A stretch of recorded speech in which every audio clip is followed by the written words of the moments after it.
Oda just revealed new information about Shanks in SBS 114. Not only that, but he also foreshadowed Shanks' power in the latest chapter of One Piece. And surprisingly, almost nobody is talking about it. Let's start with the SBS questions. A reader asked Oda about the hooded figure who met the Gorosei in Marie Joy's during the Reverie arc.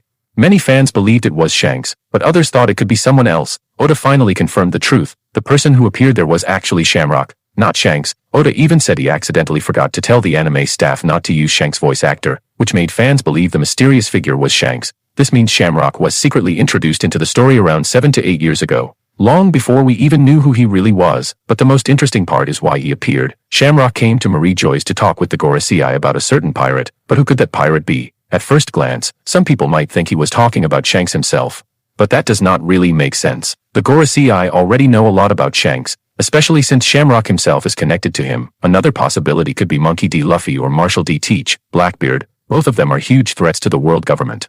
Luffy awakened the Hito no Mi model, Nika, becoming the sun god Nika, while Blackbeard has two of the most dangerous devil fruits in the world. However, Shamrock does not seem to have a direct connection to either of them, so there is another interesting possibility. What if Shamrock wanted to talk about the men marked by flames? This mysterious figure is believed to hold the last road poneglyph, and many pirates are searching for him. For me, Shamrock and the men marked by flames appeared in the story around the same time, and both of them remain huge mysteries. In recent years, there have not been many newly introduced legendary characters. The only major ones revealed recently are Rox D. Zebek, whose story appeared in flashbacks, and Prince Loki, the central figure of the Elbaf arc. But both Shamrock and the men marked by flames were introduced quietly and are still surrounded by mystery, so I would not be surprised if the pirate Shamrock wanted to discuss with the Gorosei was actually the men marked by flames. Otherwise, there are not many other possibilities. Now here comes another interesting reveal from SBS 114. Oda revealed that Shanks and Shamrock's mother is named Magnolia. This name is actually very interesting. Magnolia is connected to May or Maya in mythology, who was known as a great mother of the earth, the stars, and the gods. In Greek and Roman mythology, Maya was the mother of Hermes, who is also known as Mercury, and this is where things become very interesting. Hermes and Mercury are essentially the same god, just known under different names. Hermes was known as a clever and intelligent messenger of the gods. He also had another role. He guided the souls of the dead to the underworld. This mythological parallel fits perfectly with Shanks and Shamrock. Shanks could represent the messenger connected to Luffy, the sun god, while Shamrock may represent someone connected to the underworld, something symbolized through Cerberus. We will come back to this connection later.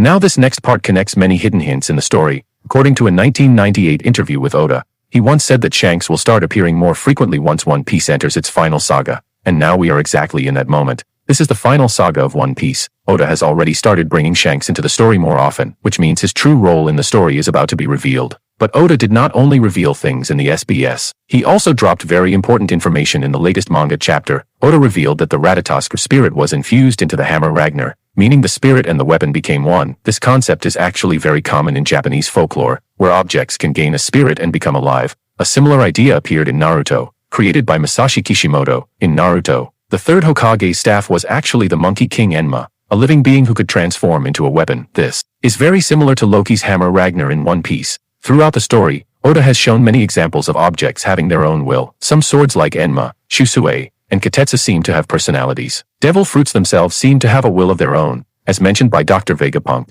And now Oda introduced another concept, a soul merging with an object. This could explain something we saw earlier. After Roronoa Zoro defeated King, we briefly saw the image of a Grim Reaper with a scythe behind Zoro. That moment was never fully explained, but what if that was connected to the spirit inside the sword Enma, forming a kind of bond or pact with Zoro? This idea actually goes even deeper. During the Skypiea flashback, Calgara's daughter said that the souls of their ancestors live inside the sacred trees. That means a soul can enter a living organism or object and continue existing there. We have also seen strange cases like Papag the talking starfish, and Hakuba, the alternate personality inside Cavendish. All of these examples show that souls and spirits are real concepts in the world of One Piece, and this might explain the power of Shamrock's sword, Cerberus. It was never confirmed that Shamrock's sword ate a Zoan devil fruit, so it is possible that the Cerberus spirit itself is infused into the sword. However, to be fair, the Holy Knights are most likely devil fruit users, just like the Gorosei, so Shamrock's sword could still have eaten a mythical Zoan devil fruit. Now let's talk about Shanks. Shamrock's sword is named Cerberus, the legendary three-headed guardian of the underworld in Greek mythology. Meanwhile, Shanks' sword is called Griffin. A griffin is a mythical creature with the body of a lion and the wings of an eagle, known as a guardian of treasures. This is a perfect contrast. Cerberus guards the gates of the underworld, griffins guard great treasures, and in the world of One Piece, The greatest treasure is the One Piece itself. This could symbolize Shanks protecting the path to the final treasure. Interestingly, when Shanks attacked Eustace Kid using Divine Departure, we briefly saw an outline resembling a griffin shape in the attack. That detail was likely not random. Oda rarely draws things like that without a reason. The eagle symbolism also connects to Norse mythology, which is heavily referenced in the Elbaf arc. In Norse mythology, there is a giant world tree called Yggdrasil. At the top of Yggdrasil sits a great eagle, while at its roots lives the dragon Nidhogg, and between them runs a squirrel named Ratatoskr, carrying messages between the two. Now think about what Oda just revealed. The Ratatoskr spirit is inside Loki's hammer Ragnar, and that hammer is connected to the Nidhogg fruit. So what if the eagle spirit is inside Shanks' sword Griffin? The eagle represents the top of Yggdrasil, which symbolizes heaven and the sky. And Shanks is a character who always appears at the top of the world, watching everything from above and maintaining balance. And here's another important detail. The red-haired pirates are known for not relying on devil fruits. Unlike other Yonko crews, none of them have been confirmed as devil fruit users. They are known for their incredible hockey mastery, so it would be strange if the only devil fruit user in the crew was a sword. That is why the spirit fusion idea might fit better for Shanks' sword. Now let's talk about something even more mysterious, the giant egg on Gold D. Roger's ship. We saw this egg multiple times during flashbacks. It was there during the God Valley incident. It was also present when Roger fought Shiki the Golden Lion, but after the Roger pirates disbanded, the egg completely disappeared from the story. No one has ever explained what happened to it.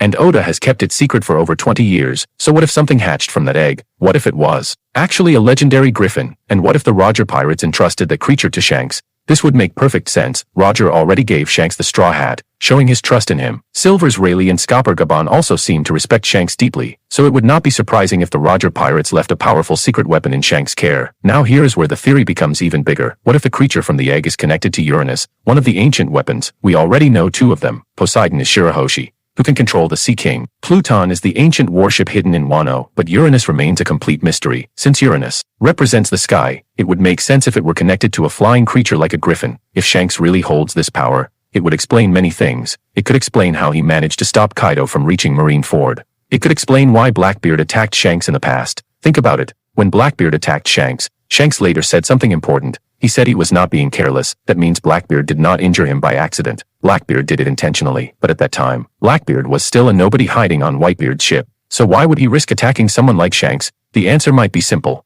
Blackbeard knew something. Blackbeard has always shown deep knowledge about devil fruits and the secrets of the world. He carefully planned everything, stealing the Yami Yami no Mi, capturing Porgus D. Ace, and later stealing Whitebeard's Gura Gura no Mi. So what if he also knew about the Roger pirates' mysterious egg? What if he knew that Shanks was protecting something incredibly important? If Blackbeard truly understands the ancient weapons, his goal might be to collect all of them. Recently, Caribou arrived at Hakanosu, bringing knowledge about Poseidon and Pluton. So if Blackbeard already knew about Uranus, he might eventually try to take that power as well. And if Shanks is the one protecting it, then a future battle between Shanks and Blackbeard becomes inevitable. At Marineford, Blackbeard said something very interesting.